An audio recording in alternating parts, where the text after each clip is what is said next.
I am Ashutosh Kumar from vector classes.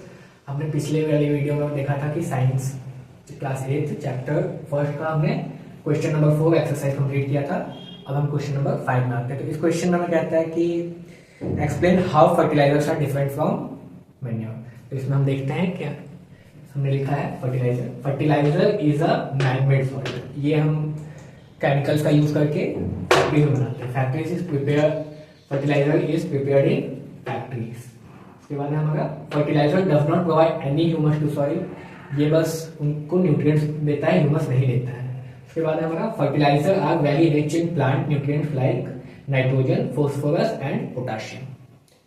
Fertiliser हमारा plant nutrients में rich होता है और यहाँ पे हमने कुछ प्लांट न्यूट्रिएंट्स का नाम लिख दिया है। उसके बाद हम आते हैं मैन्योर में। Manure is a natural substance obtained by the decomposition of cattle dung and plant residues। And हम किचन वेस्ट जो पील ऑफ वेजिटेबल्स है या फ्रूट्स है या इन सब चीजों का भी इस्तेमाल हम कर सकते हैं मैन्योर बनाने के लिए। Manure can be prepared in the fields या एट होम। उसके बाद है manure provide a lot of humus to the soil. क्योंकि ये डिकम्पोज होकर सॉइल में ही बनता है तो ये एक अच्छा ह्यूमस प्रोवाइड करता है। Manure is relatively less rich in plant nutrients.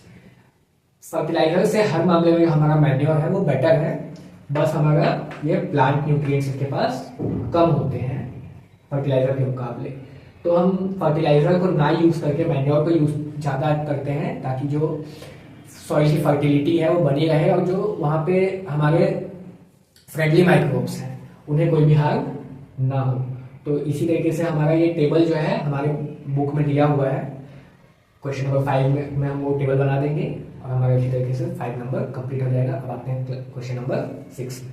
अब आते हैं क्वेश्चन नंबर 6 में। इस क्वेश्चन में कहता है कि what is irrigation and describe the 2 methods of irrigation. तो पहले देखते हैं इरिगेशन क्या होता है। Irrigation is the process by which water is supplied to crops at different intervals.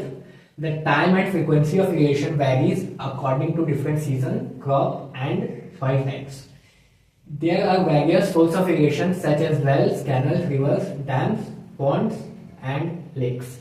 अब हम आते हैं टाइप्स ऑफ इरिगेशन में। तो पहला टाइप है हमारा sprinkler system. This system is more useful on uneven land having fewer water supplies. In this method water is supplied using pipe to one or more central location with in the field when water is allowed to flow under high pressure with the help of pump.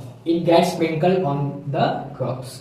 यही हमारा sprinkler system है। इसमें हम देखा irrigation क्या होता है। हम देखते हैं सेकेंड मेथड ड्रिप सिस्टम। तो सेकेंड मेथड है हमारा drip system. In this system water is delivered at or near the roots of plant drop by drop. This is most efficient method of irrigation as there is no wastage of water at all. This method is important in areas where water availability is poor. ये क्या करता है ना, ये हमारा plant है, ये उसके रूट्स हैं। पाइपलाइन जो होती है हमारी वो यहाँ पे लगी होती है। तो ये एक नोजल लगा होता है छोटा सा जो कि ड्रॉप हर 1 सेकेंड या 1-2 सेकेंड के इंटरवल पे 1 ड्रॉप वाटर यहाँ पे रिलीज करता है। जिससे क्या होता है कि पानी का वेस्टेज नहीं होता है थोड़ा भी। और यहाँ पे सैंडी सॉइल होते हैं क्योंकि पानी को बहुत ज़्यादा सोक कर लेता है या होल्ड नहीं कर पाता है पानी।